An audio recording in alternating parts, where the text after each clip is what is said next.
Okay, then. Well, I think it's the time, right? We got the time right? We do. All right. Okay, well, welcome to this panel on the future of the EU and the future of the Western Balkans. And I'm not going to go much in terms of introductions. I've been doing this for years. I think most of you know me by now, and we obviously have some very important diplomats here, as usual. We have Anke Konrad, the ambassador of Germany. We have Pierre Cochard, ambassador of France. We have obviously Emmanuel Giffray, the ambassador of the European Union, and Chris Hill is supposed to join us. He's been here all day, and I assume he'll be joining us soon as ambassador of the United States. And then we have Dejan Jovic, and I will just say a few words about Dejan Jovic. He's a distinguished professor of political science in Zagreb, and is prominent in the public, speaking his mind on issues that are related to this panel, and also was an advisor, foreign policy advisor to President Josipovic when he was president in Croatia. So, without further ado, I want to talk about the future of I want to divide this panel into two topics. Oh, welcome, Ambassador Hill. I want to talk about two topics. The first part of this panel will go as this. I will first give the floor to the Ambassador of the European Union, as always, the highest common denominator of the European Union, as I like to call him. And then, in turn, to the rest of the panel. And then when the last person in the panel comes to speak, we'll change to the second topic, and then the last person will speak first, and then the other way around, we'll come back to Emmanuel Giffray in the end. Okay. So basically, I divided this panel into two parts, and the first part should actually deal with where the EU is now. Obviously, we're in the Western Balkans aspiring to go into the EU, so where is the EU now, given what happened, given what is going on, and what the future is? And in that respect, I want to highlight just a few things for foods of thought that I've passed out, a little brief to the ambassadors. The first one is,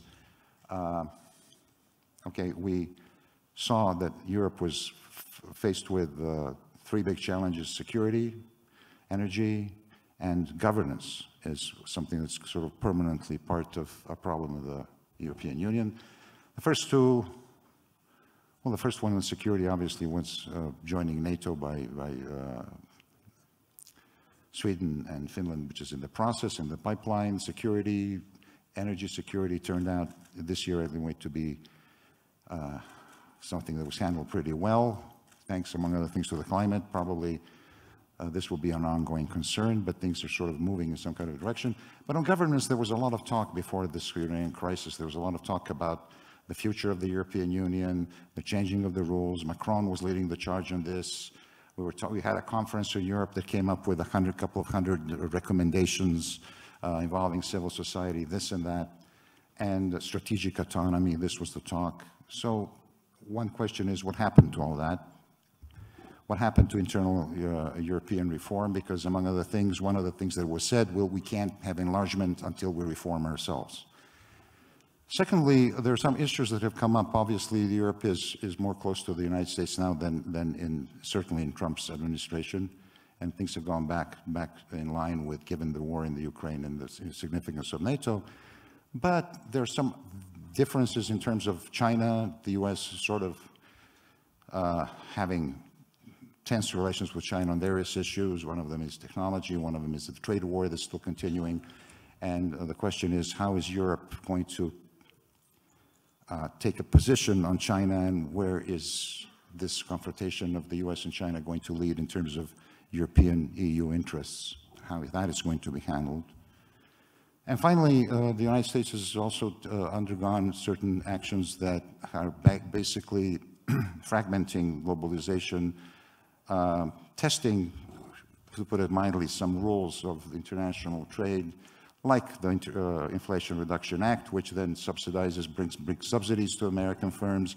And it's become an issue between the US and America on issues of, is this protectionism? How are our firms going to fare? Is Europe going to respond by making its own subsidies, its own green technology, protected market, and things of that nature. So these are some of the things that are coming up, and I would like to see a few thoughts by our prominent panelists on some of these issues. So, as always, the Ambassador of the European Union goes first. Well, thank you very much, and great to be back in Copa ONIC. A very topical subject today, and I think we should start, I start with highlighting that we do have challenges, very important challenges that we face, and I think the first point is to appreciate the magnitude of those challenges and how the world has changed, and particularly has changed since the 24th of February of last year and the Russian aggression against Ukraine. Europe has been able to prosper in certain conditions that don't necessarily exist anymore, and therefore we need to adapt. And we start adapting, first of all, by underlining that the transatlantic relationship, as you said, is excellent. We have some differences, and you pointed some of them, but certainly we have a much better understanding and communication than we had for many years. Challenge number one, of course, is the fact that war is back in Europe in this century, and we have to reassess our security and take different decisions on how we invest in the military and how we project our strategic autonomy, as you mentioned. Challenge number two is the fact that we've been largely prosper on the basis of importing energy from Russia. Russia proved to be an unreliable source of energy, and we need to change this. And of course, the world is changing also when it comes to exchange of commodities. China was a great partner for many years. We've been investing and importing and exporting to China. All this is changing very quickly. But these challenges should not hide the way the European Union is actually reacting. And I think this is the second element. To paraphrase Mark Twain, the reports on the European death have been greatly exaggerated more than once. And here what we see is that the European Union has been able to adapt to these new circumstances, radically changed, and actually become stronger. We've been building the EU, particularly in the 21st century, moving from crisis to crisis. And from crisis to crisis, the European Union has become stronger. Now, what we've done so far, we have addressed the issue of energy by diversifying sources very, very quickly, moving towards the larger use of renewable in order to adapt and prepare to face climate change. We've been looking at critical raw material as a critical element of our industry in order to be able to adapt and prepare for a climate-neutral Europe. We have developed a strategic compass in order to work on the strategic autonomy that you have mentioned. But we also need to do more. We need to strengthen the governance of the economy. And I think what is key here is also to look at our democratic processes. Because Europe is a community of values indeed, and we need to make sure that our rules are fit for the new reality. So we need to make sure that we are able to offset and fight against information manipulation, disinformation, ensure that our elections correspond to real democratic standards, and to ensure media pluralism. And this is why we have an action plan for democracy that is there. So European Union has been responding to all the challenges that have emerged in the last years, particularly in the last 12 months. And it is changing, and this is good because we need to adapt and we need to respond to the requests of the citizens. And this is why, and what is really encouraging and important is that the desire for more Europe and the support for the European Union is much higher than any time we've seen recently, because citizens see the European Union and its member states together are actually taking measures of the challenge we have, and we are reacting. And this is also demonstrated by the fact that enlargement is back in the fore, and there are new countries aspiring to become member of the European Union. Of course, Ukraine and Moldova, and that are now candidate country, and the fact that there's a European path for Georgia. This demonstrates the European Union, despite all the challenges, is actually responding to the challenges in an effective way, and is perceived as effective by countries and citizens. And this is where we are at the moment. Thank you. I'll pass the word now to Ambassador of Germany. Please take the floor.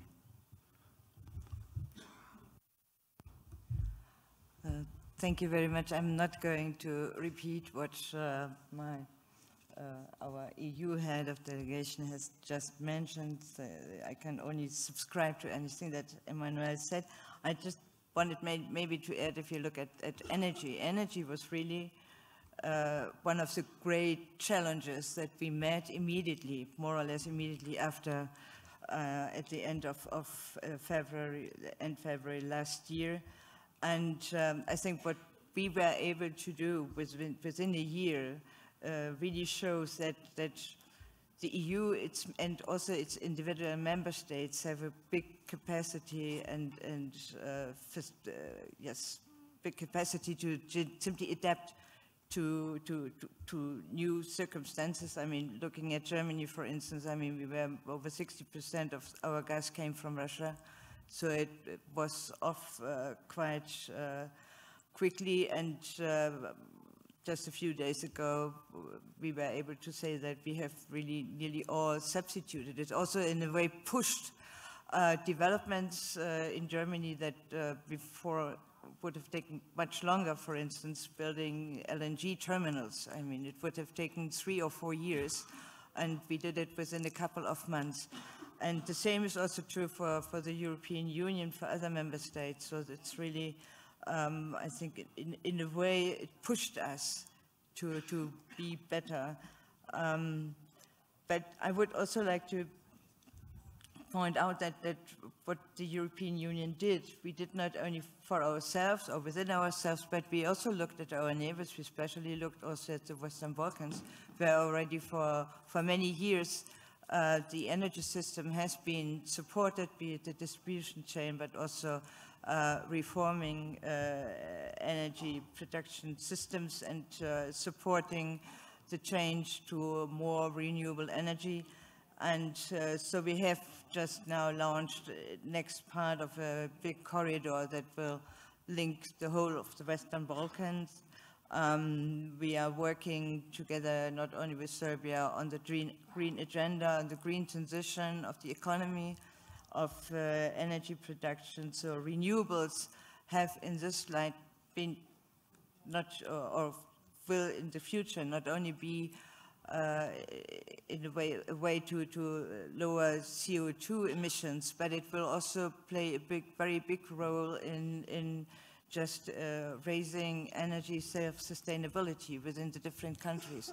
So there are a lot of things that are going on, and that's only on one of these issues. Yeah, so it's just one of these issues, but I was going to, well, I'll come back to that later, but Ambassador Hill, please. Ambassador Hill, can we hear your thoughts a bit about some of these topics that I kind of threw out for comment by the panel? Well, thank you very much, Ivan. And let me also thank Alexander Vlahovic and his team for inviting me. This is my first time in Kopaonik. I tried skiing yesterday. It was very good, very challenging at times, different types of snow and moments where you weren't expecting it, but it was terrific. Let me say too, and I'd like to thank the organizers for this 30-minute film, which was about this documentary about Zoran Djindjic, because, you know, as I watched that, I was sitting on the front row and I was just riveted to it. I couldn't take my eyes off it. And it brought this kind of, I mentioned it to some people, it brought this kind of simultaneous sense of great sorrow and sadness, along simultaneously with a sense of hope and inspiration.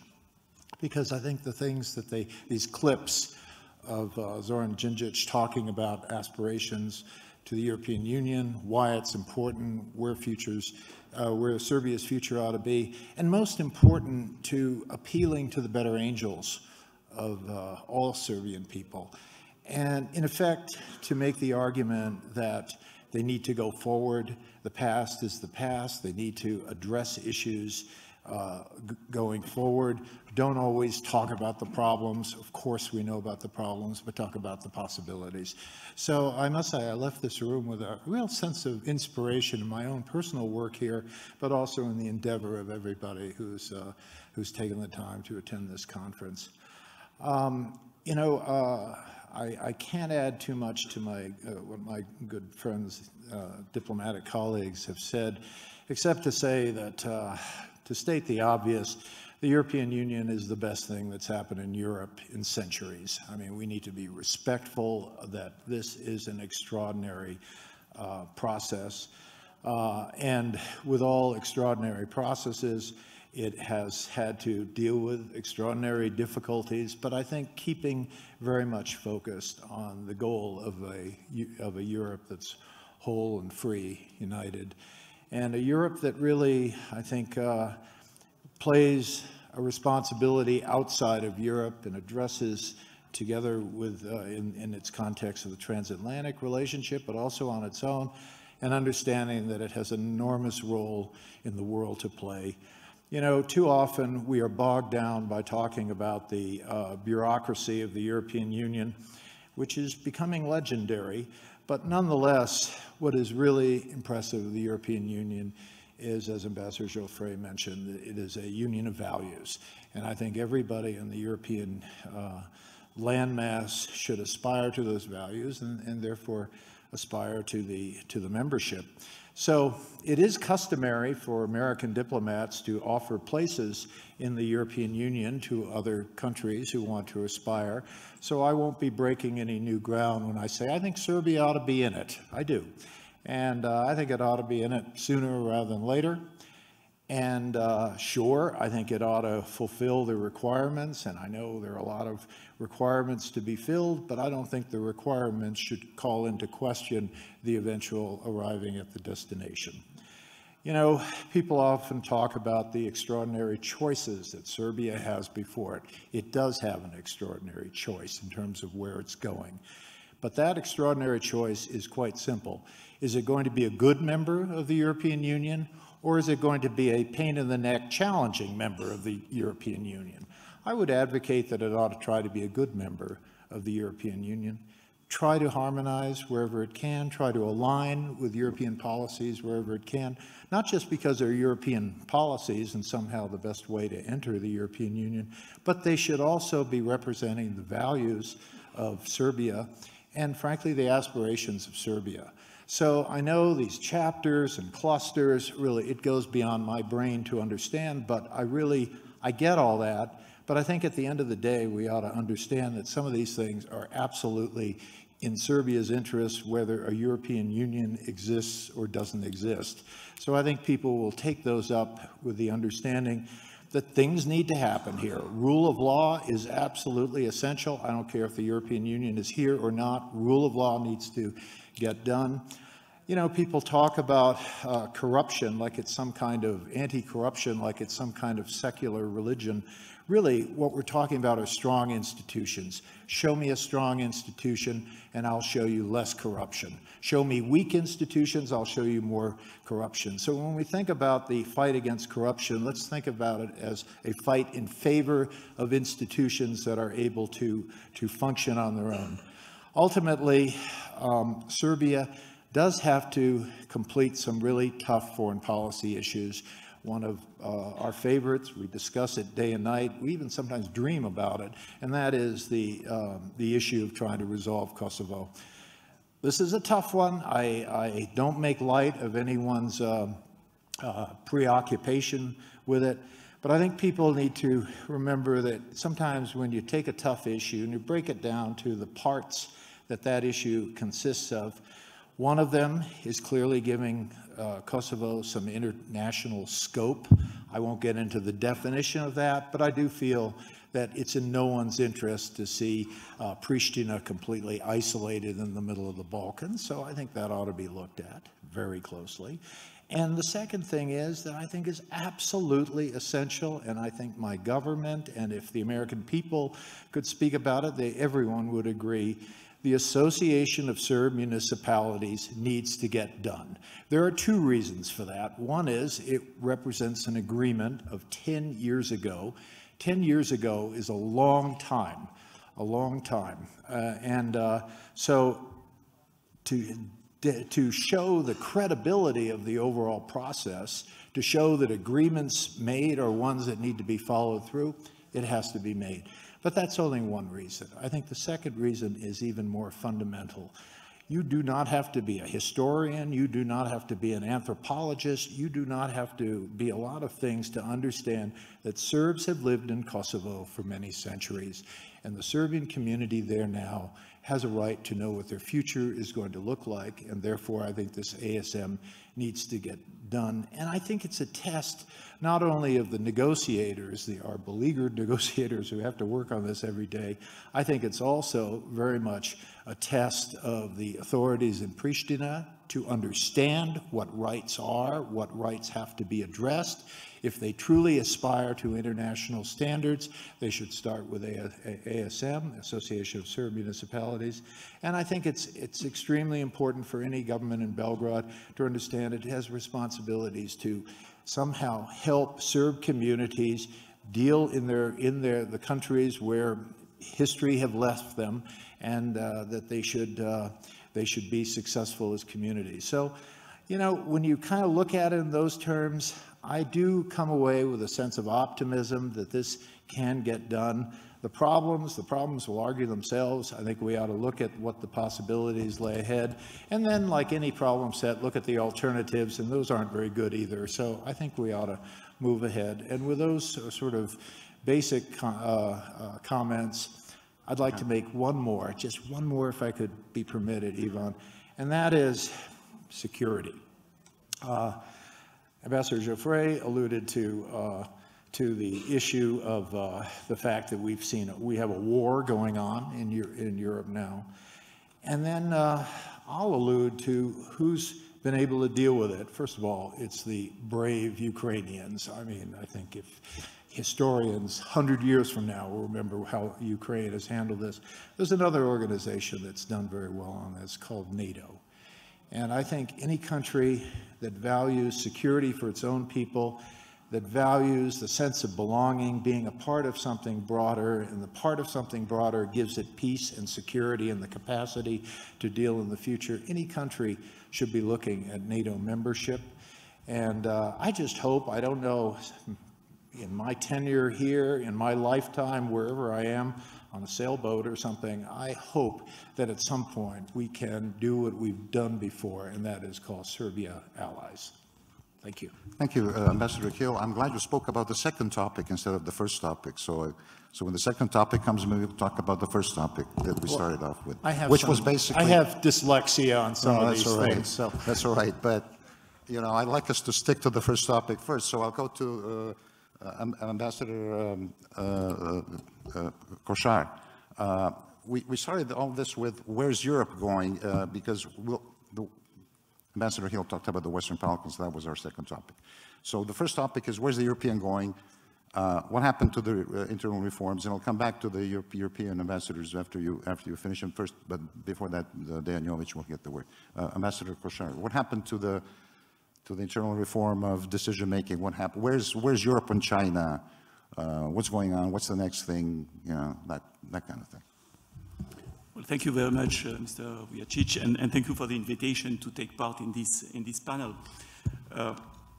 So you wonder where is Europe regarding strategic autonomy, a notion mentioned by President Macron in Sorbonne University already in 2017. First, and you wonder, what does it mean? I mean, it's very simple. For Europe, it means being able to make its own choices on a lot of issues that are of importance for it, economy, social regime, ecology, and also to defend a model which is a European way of life to some extent, including against military threat. And we are in a situation now where our model is threatened by Russian aggression against Ukraine. So what does this idea of strategic autonomy produce in terms of results? Emmanuel Geoffrey mentioned a first step which was very important, which is the adoption 1 year ago of the strategic compass. It's a kind of white book about the defense of EU. What are the challenges we are facing together? What kind of answer are we ready to give to these challenges in terms of defense budget, in terms of joint procurement, in terms of European capacity to deploy forces on the ground?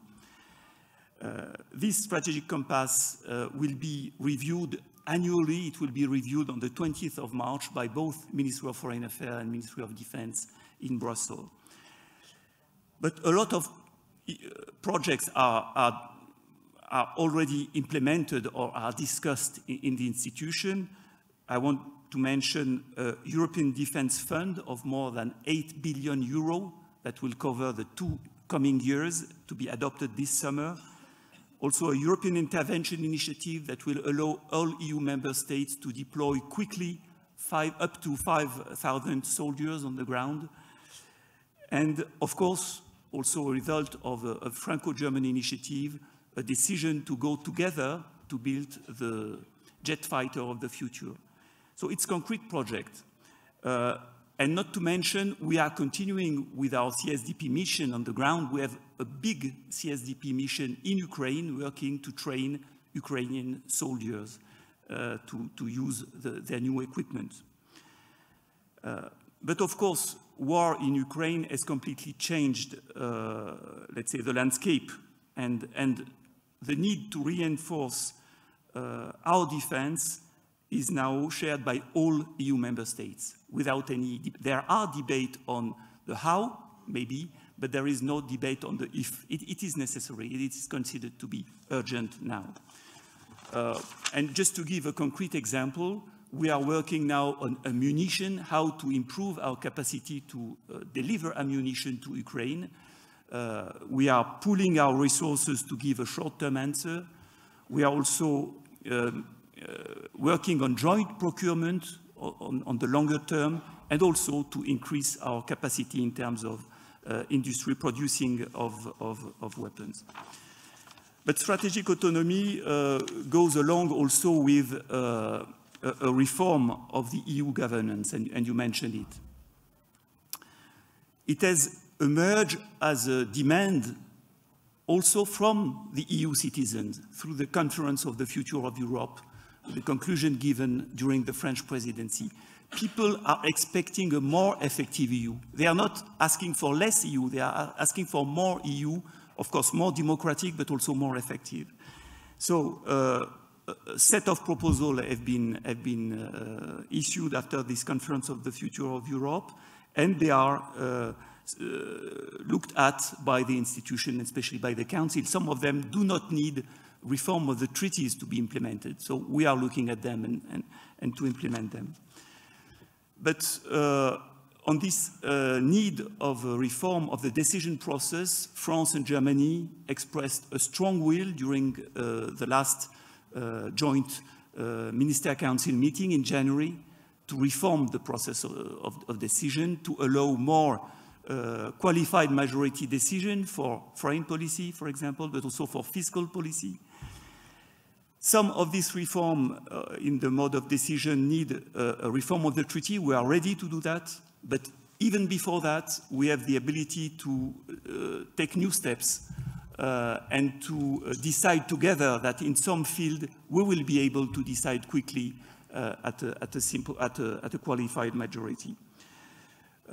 So all these elements are on the table, and EU, I must say, is progressing quicker now under the pressure of the events, under the challenges of the situation in Ukraine than it was doing before. I just want to perhaps to add one point, because it's usually underline the fact that, and it will perhaps make a bridge to the second topic, which is enlargement. There is no contradiction between our will to reform the decision process and to make EU more effective, and our will to enlarge it quickly. I know that it has been opposed. It has been said that France is putting first the reform and then enlargement. We'll see. That's not the case. That has been clarified by President Macron, especially during our presidency. We want enlargement to take place as soon as possible, especially concerning the Balkans and Serbia. And of course, when we will be 33 or 34, we will need even more to have an effective EU. So we must start now to reform it quickly. But it's not a way for us to delay the enlargement, not at all. And even more, I must say that now the enlargement has taken a new meaning. You cannot have EU sovereignty without enlargement, because enlargement has got now a geopolitical dimension. We need to have Balkans on board. We need to have Ukraine and Moldova on board at some stage if we want to be able to defend our collective security. So there is no contradiction between the two goals, and I just underline the fact that we need to be quick in reaching these two goals for the years to come. Okay, thank you.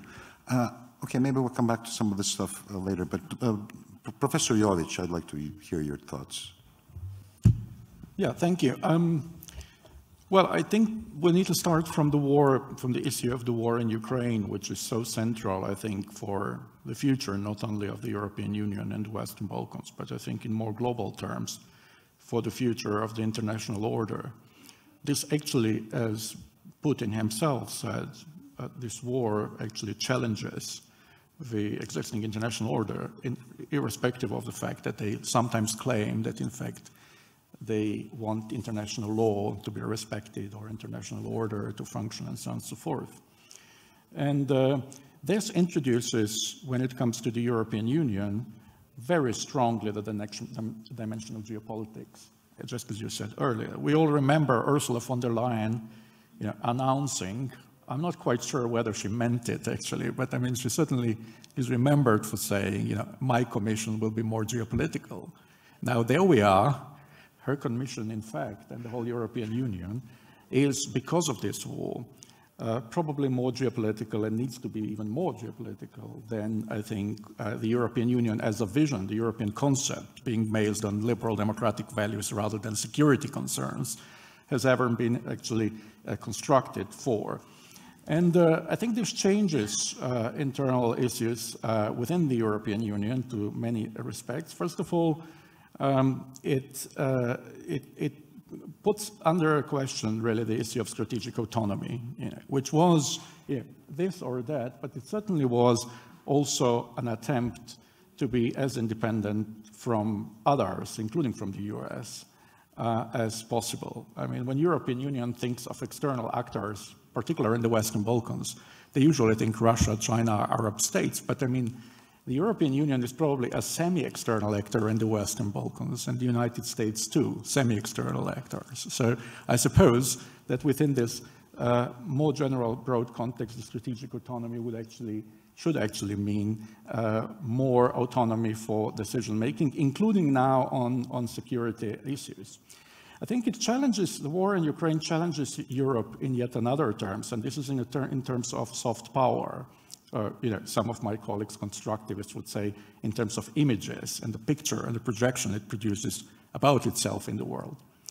Europe usually presents itself as a continent of peace and freedom and human rights and so on and so forth. Unfortunately, the 20th century was anything but that in Europe, for the European continent. I'm talking I now think Europe in a wider sense. And I'm afraid the 21st century also can be the same that in fact, major global challenges actually are now somehow situated, or they emerge from a European continent. I mean, the war in Ukraine is a war in Europe. It's not in the European Union. So I think the European Union actually really needs to reflect on how to present that the European Union is not Europe for the first time. Neither the Europe of the 20th century, nor the Europe of the outskirts of Europe, where there is a war. How does it actually reconstruct itself as an entity still built on the idea that it's only within the European Union now that we can talk of self-perpetuating peace? And if it does that, and it would have to do that, I think, otherwise, it will not be convincing to argue that Europe is the continent of peace, whereas in fact, we had 2 world wars, all sorts of radical extremist ideologies, breaches of human rights, and so on and so forth, the war in the Balkans, and now the war in post-Soviet space. So if it constructs the idea that the European Union guarantees peace, then it needs to open its doors wide to everyone who promotes, wishes, security and peace for itself and for the whole of Europe. So I think this hesitation of the European Union to actually opens the door to Western Balkans, which is now peaceful for 25 or 30 years, in which, in particular, I think in Bosnia and Herzegovina, there's been an amazing situation in which not one single shot has been fired, and actually not one instance of an attempt to renew violence. I think any argument that is based on something else, these countries need to be reformed, these countries need to be more democratic, that's okay. But I think the primary concern in today's circumstances is actually security concern, and also saving the image of the European Union as a peacemaker and a peacekeeper in Europe as such. Another point that I see actually important with regard to this war is that actually internal relationship, especially the balancing of powers, if I may use this in a realistic term, in the context of the European Union, but I probably should in context of geopolitics, within the European Union is changing. So we see changes in the internal structures of the European Union. Well, in particular, for example, if I may propose something for next year's panel of this, I think it would be really interesting to see Polish view on the European affairs these days. It appears to me that European Union is going to East Europeanize much more than it is at the moment, and that the role of East European countries, largely due to the war in Ukraine, in particular of Poland, will get much stronger than it is at the moment. We already had a major upset of the internal European structures with Brexit, a victory of British nationalism, very anti-European, very geopolitical, very Trumpist, and so on and so forth, not very friendly towards the concept of the European Union. And now what we are going to see is, I think, internal changes within the European Union. That opens up the issue of how well the countries, especially the new countries of the European Union of 2004, 2007, and 2013 enlargement relate to Poland. For example, Croatia with 3 Cs initiatives has actually started close relationship, which has now been interrupted somewhat under the new presidency of President Milanovic and so on and so forth. But I would see this as an interesting new development, especially because Poland has also been criticized by the European Union, but on values issues. It cannot be criticized on geopolitical issues. So its importance will increase. And I will complete this actually by saying that in fact the European Union needs to respond to nationalisms and narrow-mindedness elsewhere and everywhere, including within the European Union, in order to prevent another Brexit or another right-wing extremism and anti-migration and what sort of pro-Putin forces, which are not insignificant, in fact. This is a matter for domestic politics in all member states of the European Union. And it is, I think, important to prove that it's capable of handling simultaneously various crises. I mean, it's marvelous what it has done with migration crisis and pandemics and actually handling this war so far. But the question is, are European resources unlimited in this respect? And we need to focus somewhat, I think, on this concern as well. Thank you. Good. Thank you. Thank you, Dan. Thank you. Thank you, Dan. Just Dan, just turn your microphone off, please. Dan. Sure. Okay. Thank you, Dan. Now, let me just go back for a quick second because there's something to Geoffrey first. And then we talked about where's Europe on China? Given the back and forth between the United States and China, the trade war, this and that, where's Europe? How does Europe see its future with China, its relations with China? Well, I think for us, it's obviously the relation with China is based on what we believe, and therefore we insist on maintaining a multilateral system based on rules, and these rules have to be abided by. This is the key issue that we inspire our policy vis-à-vis China and anyone else. So we're ready for the engagement with China. It's important that China is engaged on key macro issues like the fight against climate change. We also want to be sure that the trade rules are applied in a fair manner. And of course, there's other issues related to the war in Ukraine and the fact that we are facing a war of aggression, and therefore we want to be sure that with all those we're talking to, those that have responsibility of global governance in the world, they also are addressing the issues correctly, that we are all on the same boat and we are working in putting an end to the aggression. So this is the way we address the relationship with all our partners and like China. Ambassador Conrad, Olaf Scholz took a big delegation to China recently with a lot of presidents of various companies, etc. You have a very, you see German interest? It's a big interaction between the German economy and the Chinese economy. How do you see this unfolding in the future, given certain aspects of talks about technology transfer, this and that, industrial space espionage? I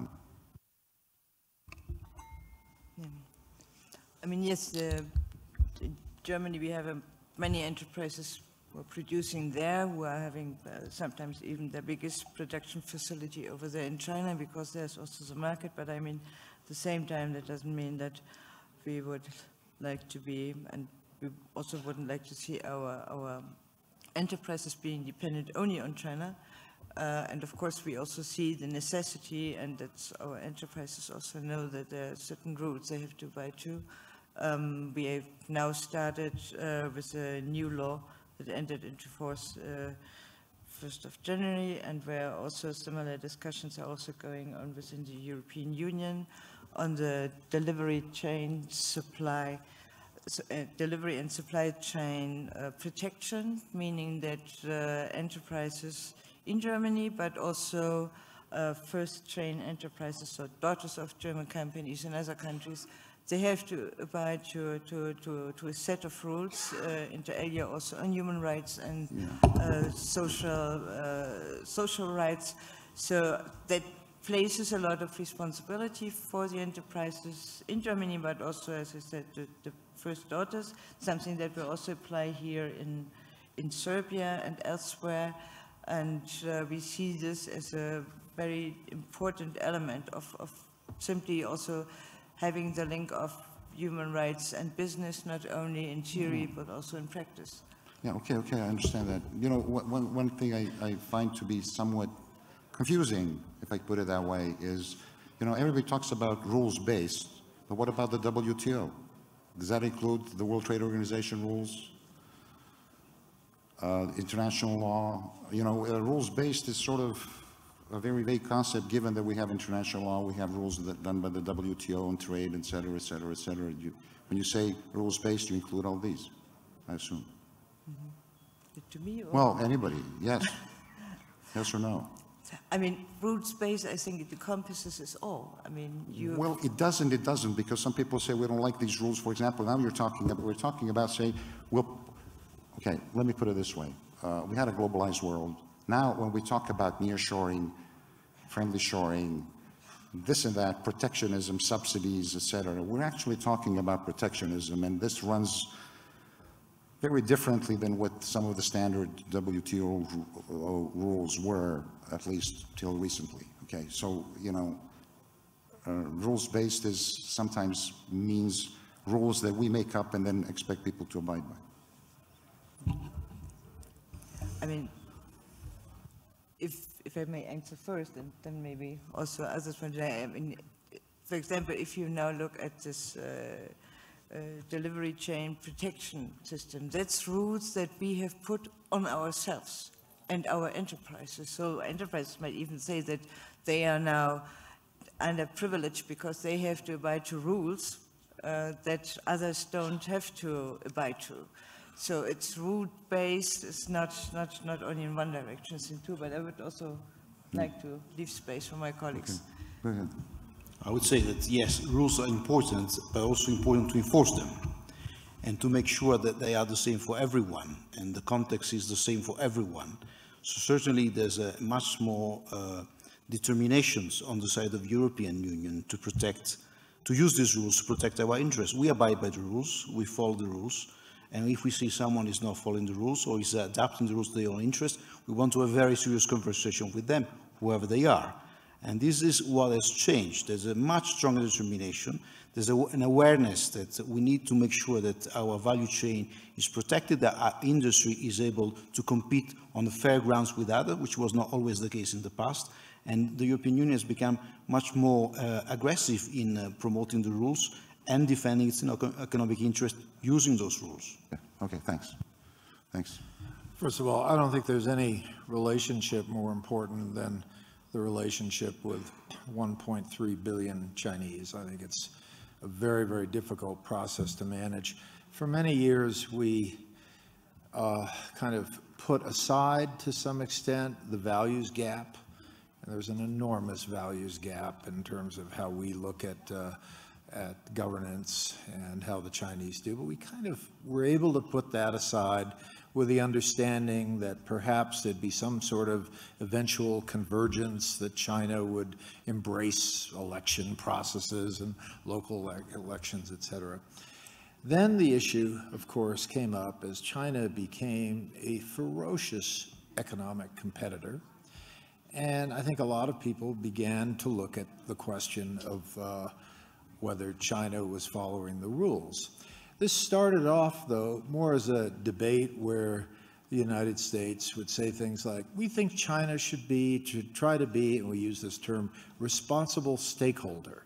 What does a responsible stakeholder mean? It means, look, China, you're benefiting from this system. We've all benefited from it too, but you are clearly benefiting from this world trade order, and therefore, China, try to be a more responsible stakeholder. And so the hope was that China would be acceding to more of the rules that we've all been talking about. But I think in recent years, the situation has quantitatively gotten worse and therefore qualitatively gotten worse in the sense that, first of all, in terms of values, we had a situation where the president, which had they had named a president, albeit by a very indirect means, but every 5 years you'd see a new president, and then all that was ignored. Then the issue of dealing with ethnic minorities, Lord knows it's a huge problem in every country, in every part of the world. In China, it got resolved by taking the Uyghurs. Now, most people didn't know who Uyghurs were, but taking 1 million Uyghurs and putting them through forced indoctrination camps. That kind of alarmed people on the values issue, this complete change in the succession process, the complete change in how they dealt with internal problems. And then the rules-based issue became more serious. The Chinese argument went from, look, you can't expect us to live up to these rules. We've pulled 300 million people out of poverty. That takes a lot of effort on our part. This is very tough. You need to be a little more patient with us. So please ease up on the demands for rules. It turned into a situation where China was not only flouting those rules, ignoring them, but then saying the rules were set up against them. So we go from saying, hey, you're a member of this international order, you need to be a responsible stakeholder, to their view is, no, we don't need to be anything because we're China.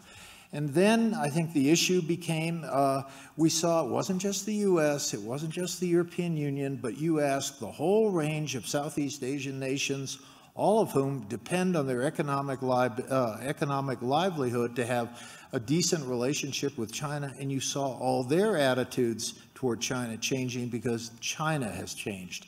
So as much as we engage in the blame game, gee, we should have listened more, gee, we should have talked more, whatever, I think China really is going through a very, very difficult stage in their development. And I think China needs to look at the climate around them, look at the fact that they have not made many friends. The only possible friend is Mr. Putin. And I think in a dignified setting, we shouldn't even mention that person's name. So that's all China has to show for what they've been doing. I think China needs to listen to what the others, Europeans, the U.S., other countries who want to see China succeed and try to do a better job of it.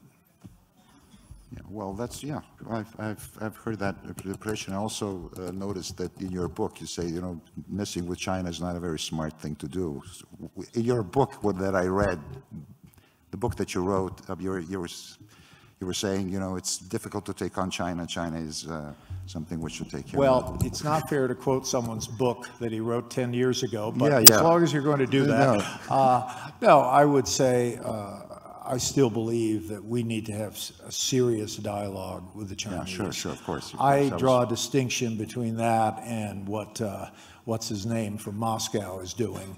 But in China, it's a serious place with a serious ends, and we should figure out how we can deal with it. I was just doing it for laughs. But anyway, now let's go back to the Western Balkans. I'll give Dejan Jovic the first to talk about the Western Balkans, where we are, what's the future, how is this going to happen. We seem to be pretty much sort of dead in the water here in a way. The whole issue of Ukraine enlargement, now in the Ukraine they're talking they're going to be in the European Union in 2 years. Moldova thinks the same thing. Macron told them this will take decades. That was kind of put aside, and nobody talks about that anymore.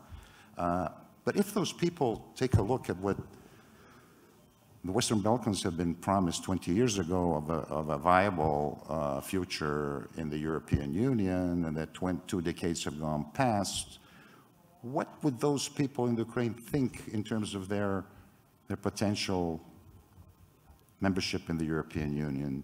And then when you look at the engagement and what's going in the Western Balkans, you see pretty difficult problems. It's not just what Ambassador Hill discussed, Serbia, Kosovo.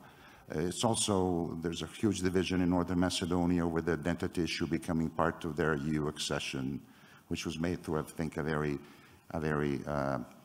poor compromise on the Bulgarian issue. The first, it was France that blocked North Macedonia and Albania and postponed it, and then Bulgaria used this term, and then there was a proposal, and then now North Macedonia, if you talk to those people, they're very divided, and some of the most pro-European European people there have been disappointed. If you look at Bosnia, it's sort of, nobody really cheered up when they got candidacy. They didn't expect anything of it. The population reacted very, very coolly. Given, I guess, what they've been experiencing for the last 20 years. Albania has its issues. Montenegro, you have a crisis, constitutional crisis, basically can't up with the constitutional court. And on, you know, you have all these problems. So the question is, how do we get higher engagement? How do we see a viable process moving forward? Because this whole process has been gone in such a way that the support example, Serbia is a perfect example, but also the most radical example of people losing faith and even support for the membership in the European Union. So how do you see that evolving in the future? What should be done in a different way? And this, when I talk about, again, I want to make this clear, I don't want to put a blame game on the European Union. I blame as much for any kinds of reforms, the political elites in all these countries for not pushing enough and not doing enough, et cetera. And I think that's been said many times. So it's not that it's just a one-sided affair that, you know, the European Union is not doing enough, but it is a tango for two. So one side isn't doing its job, probably the political elites here, but what about the European Union? What should happen? Dan? Yes. To the question of the future of the Western Balkans, I hope there is no future for Western Balkans, because, in fact, the Western Balkans was imagined back in 1997 as a temporary thing, not as a fixed construct, not a house, rather a tent, that should actually be a temporary home for those who are waiting and reforming to join the European Union. So one by one country leaving Western Balkans, that means Western Balkans itself disappearing, withering away like Yugoslavia did. And that was really, this is the, we no longer talk about Croatia and Western Balkans because that's what happened. So hopefully one day all the others will also go down that road and we will close this enterprise called the Western Balkans in political terms and international relations terms. We can actually still keep the Balkans as a historical category or as a kind of cultural unit or kind of, in our imagination, we'll still be talking about this waiting for Godot culture in the Western Balkans, simulating and pretending pretending that we reform and that we can convince the others that we do, and they also simulate that they want us and try to convince us that that's the best they can do. So I think it was, just to be sure, it was imagined as being just a short stop, in fact. Now it's a kind of waiting room for a train that is not actually coming even in 20 years or 30 years times since. And however, does it really matter? Well, to the people and actually to countries of the Western Balkans, it does, because the European Union is not actually, it's not actually, it would not dramatically change their life. They see also countries joining the European Union that they think are in worse shape, politically, economically, and so on and so forth, than themselves. But what is the membership in the European Union? I think this needs to be we need to see it. We can't pretend, we don't see it. It's a recognition that these countries are now finally normal. It's the end of uncertainty called transition. It is also the end of being an object in international relations and the beginning of becoming a subject. It increases your level of sovereignty because when you join the European Union, you have guarantees that your country will not fall apart. Actually, no country of the European Union has actually had a successful secession or successful disintegration, or has been attacked by anybody else. So it's a security provider, but more importantly, it actually is the new recognition. It is turning the nominal recognition they got in 1992, 1991 into near real recognition as a subjects in international relations. That is what it is to them. That's why they want to join the European Union. And that's why they feel that for as long as they are waiting, they are actually treated as a kind of how would I say, pupils, that they have a tutor who tells them what to do and what they can't do, and so on, controller of internal sovereignty. In real terms, however, both, I think, Americans and Russians agree on one thing, although probably never discussing this, and they might not agreeing on this. But in reality, I think for the United States, the only two countries that are actually not already in the West and yet are in the Western Balkans are those who are not in NATO. Joining NATO is as good as joining EU from the point of view of joining Western integration and Western world. So we are talking from American point of view. If I'm wrong, I will quickly be now corrected. We are talking of 3 countries, right? Serbia, Bosnia-Herzegovina, and Kosovo. Everybody else is in the West already via NATO. And for Russians, it's 2 countries. That is Serbia and Bosnia-Herzegovina. Of course, no Kosovo in that story. So I think the Western Balkans has already been very much reduced. And I will finish this. There are other things to say, but of course, time is running out. But I will finish this by also mentioning the film on Zoran Djindjic. While I was watching it, not only that I reconfirmed my admiration for what he tried to do and also for his intellectual profile, which is very close to my heart in many ways. But also I was a bit angry, I must say, and disappointed, yet once again, at a missed opportunity missed by the West and the European Union in 2001 and 2002 and early 2003. That they failed this opportunity to offer Serbia and everybody else a quicker and more certain road to European Union. If Zoran Djindjic was not worth that, then, of course, we then, later on, in fact, have seen deterioration. I mean, the governments that are probably less and less pro-European than his own was. And I think this is the beginning of kind of further introducing further uncertainty and further disappointments on the side of the Western Balkans with the European Union. I think this opportunity was really missed at that time. And just imagine if he was more encouraged and offered much more in 2001 to 2003, for example, that Serbia would join the European Union with Croatia. It would help bilateral relations very much. It would direct each other to construct friendly relationship rather than competition, which was not friendly, and so on and so forth. So I think if we miss this opportunity then in 2001, well, now we have another war in Europe. Now we have still countries which say they want to join the EU, not for the reason of like thinking that they should become somebody else who they are not. I mean, no country thinks that they should become much different than what they are. But they want to join the EU. The EU has strategic reasons to take them away from others and to include them. And governments can still ignore indifference with regard to EU matters and growing skepticism in some of these countries. So I think it would be a wise policy to use this momentum. It's always a wise policy to use this momentum if you expect things to happen much worse later on, to have another deterioration in the region and with regard to some of these countries. So that's Thank what you, I think about the future. Bashar.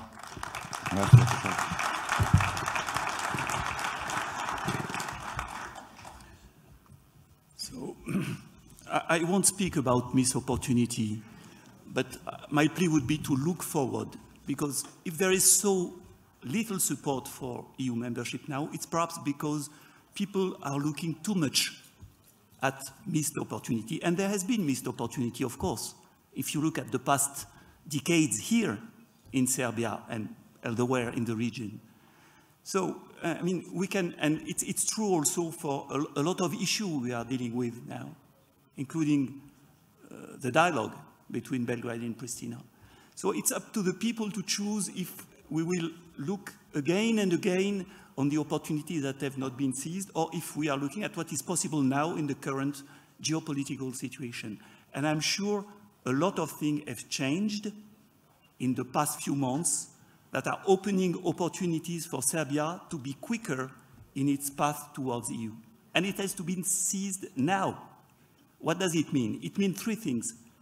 Having an accelerated path to reforms, and it is heavily needed. And you can be schizophrenic, saying that EU is at the same time not enough pushing for political reform. We are pushing for that. And it's up also to the population to ask for more democracy, for more media freedom, to help the country go towards European standard in that field. The second element is, of course, to be on the same side in the Ukrainian war. It's not a question of bureaucratic alignment or whatever. It's a question of values. We are at a moment, at a juncture where it is important that we understand together that something very important is at stake. And it has to be said in the media, by the officials, by the public opinion, which is, by the way, now in Serbia, hoping for a victory of Russia. And that's something that is very difficult to understand. How can we hope that the aggressor will be the winner of this war? It's unbelievable.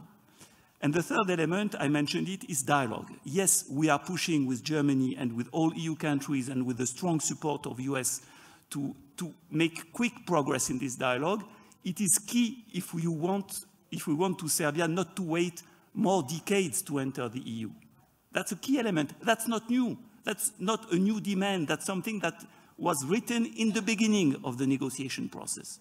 So we need to make progress, and there's an opportunity to seize now to have this progress without, that's my personal conviction, without crossing red lines of any kind and of any side. There is a possibility to normalize relation for the benefit of the population including for the Serbian minority in Kosovo, and that will help speed up the process towards the EU. So, I mean, don't stop looking at what could have been done before and so on. There's an opportunity now, and I'm sure that it's important that we are all convinced that we want to seize it now. Okay, Ambassador Conrad. Yes, thanks a lot. And the point that I wanted to make is first that the accession process, it's not something like a string of homework that has to be done, but without really knowing, so why do we do this? Or why do we have to do things in rule of law, human rights? I mean, it's not just things that you do, but you do it for your people. Yeah, I mean, the European Union is a community of values. It's a community where everybody should be given perspective in his own country, in others, but where he should be able to develop fully all his potentials. So for these, you need certain things to be done. You need an environment that enables this. And so the accession process is mainly about this. So when we are talking also about economic standards, Serbia is really good, but on social standards, but also even more rule of law, where we are now seeing the judicial reform coming up. We are hoping very much that is going to be implemented very soon, but also on the human rights. This is all not done just because you need to click a box, but this is something that you do essentially for the people. The second thing, the accession process that Serbia has entered, I mean, it has already been bringing a lot of benefits to Serbia, not only in Belgrade, also in the country. What I think is lacking, and I think that both we, as member states of the European Union, the European Union can do more to really communicate this, but I mean, it's also up to those who are communicating mainly in the country, that's the press, and there I have to see that unless for the last month, I haven't seen much in this regard in the press here. So that is also an issue where you think. But the third thing I wanted to briefly respond to the question, so why there wasn't this possibility taken in at the beginning of the year 1000. I mean, if we look at that time, and unfortunately we have to say that still some of them are prevailing. I mean, the region was just sorting out of some major conflicts, but we have so many unsolved issues between different countries, and of course here in Serbia it's mainly the question of normalization of relations with Pristina. So these conflicts, also with regard to Serbia and Croatia, there are still issues that have to be resolved.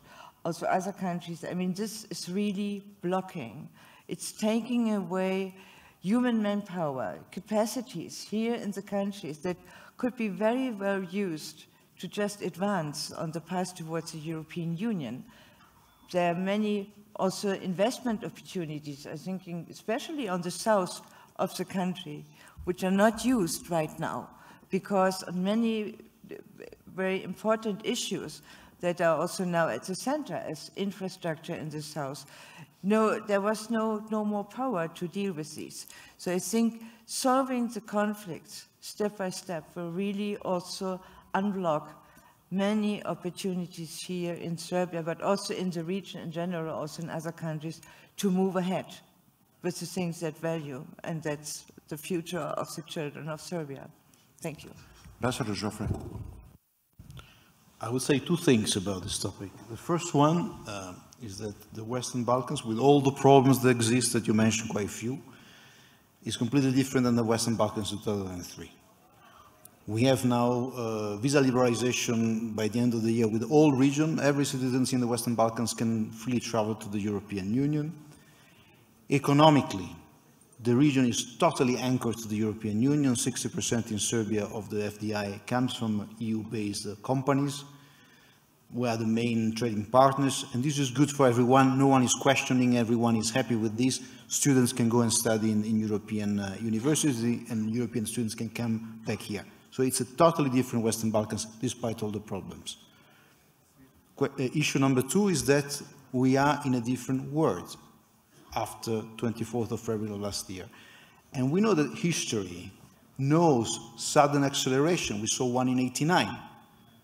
And there's a number of countries that were able to use this sudden acceleration in order to become member of the European Union. We are in a similar situation today. So the question is to be able to read the moment and act accordingly. To be pessimistic in politics is rarely useful. And I think this time is downright damaging. This is not the time to procrastinate, to delay, to kick the can down the road. This is the time to make decisions. This is the time to make choices. This is the time to understand where Serbia's future is, where the Western Balkan future is, and act. And I'm sure that the European Union will respond. Reforms, overcoming the legacy of the past, entrenching democracy, building the infrastructure, and there will be a response. No time to procrastinate.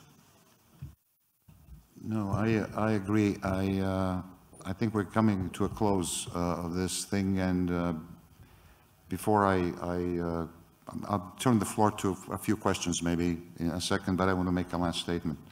I too watched the movie with Đinđić. I became friends with Đinđić when I was 18 and he was 19. I joined the party because of him, Democratic Party. I spent every day with the 90s with him all the way till I went to America, and then last time we talked was in February 2 or 3 before he was shot. But I also want to say, I think this is more a message to the audience. I think after his death, in Serbia, he became a symbol and an alibi. A symbol in the sense of what could have been done, and an alibi in the following sentence that I'm sick and tired of hearing, which is, what would have happened had Đinđić not been shot? And this is a sentence that I know him for 30 years, we've been friends. A sentence he would have detested. He would have said, you have any problems, why don't you go out and solve them? This is what you should do. Take some action, do what you need to do. Don't, cry into the wine glass or whatever over the beer. Go ahead and do something. And in that respect, I agree with you. There's no time for hesitation. So with that, questions from the floor. Just please, no statements, just questions, and identify yourself. But I can't see from here, so the organizer will have to help us. There's a gentleman over there.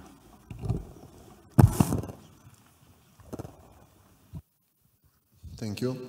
My name is Marko Savic. So I spent 10 years holding a managerial position in NCR, covering new projects onboarding in Europe, Middle East, and Africa. Mr. Ambassador Hill, I mean, there are 10 years where each American ambassador brought Serbian politicians to NCR and presented as the best example of American corporate business in Serbia. Is there any assessment what could be the next best example for American business in next few years in Serbia? Is it Rivian or someone else? And the more important question, I'm putting significant efforts together with a friend of mine who is a professor and member of American Academy of Sciences to arrange a birthday party of Elon Musk in this region. So I would try to be faster than Serbian government or any other government. Basic argument would be that his favorite historical personality is Alexander the Great from Macedonia, and that Tesla is the second argument that we could argue, I mean. So I don't know whether you are in favor of this idea, but I hope that you will not eliminate such an attempt. He was trying to get Elon Musk to have Tesla for his birthday party or something to come to. This is what the part I heard. The Academy of Sciences, American Academy of Sciences, to have Elon Musk come to celebrate on Tesla's birthday. Is that? Yeah. Okay. Let's put it simple. I'm trying to arrange, together with a friend of mine who is professor and member of American Academy of Science, a birthday party for Elon Musk, owner of Tesla, in a region. Basic argument is that his favorite historical personality is Alexander the Great from Macedonia and Tesla. So I hope, I mean, maybe you could, you know, be supportive in that idea, or at least not block it. Yeah. Hey, I'm all in favor of you inviting anyone you want. Okay, great. I was having trouble with Alexander the Great, and then for us, it's Elon Musk. Is that what you're saying? Yeah, exactly. Yeah, well, there are different opinions, but, you know, I try to stay out of internal politics, including our own.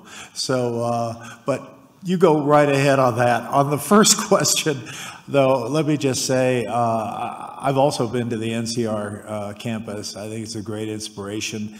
It's a great inspiration for the kinds of technology, the kinds of foreign direct investment the U.S. is making, because you see more and more it's the tech companies, and it's not just an investment in Serbia, it's an investment in Serbia's future, because the investments are here because Serbia is presumed by American industry to be getting into the European Union.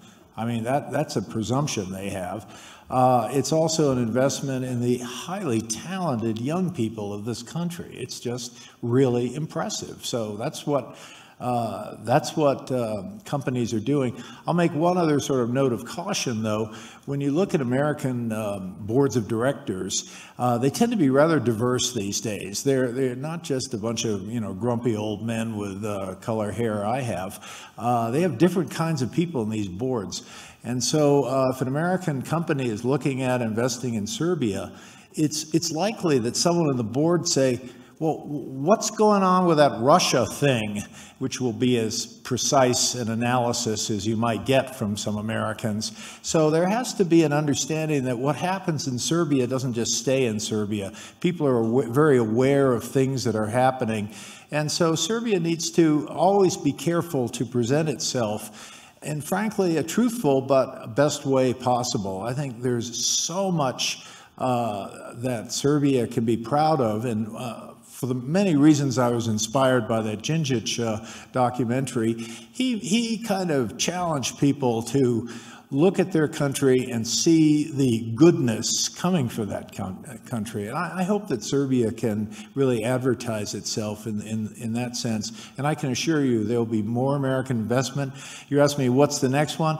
I suspect we're looking very carefully at the energy issue. I suspect that tech is up there. Energy is definitely up there as well. So I can't speculate right now, but I wouldn't be surprised.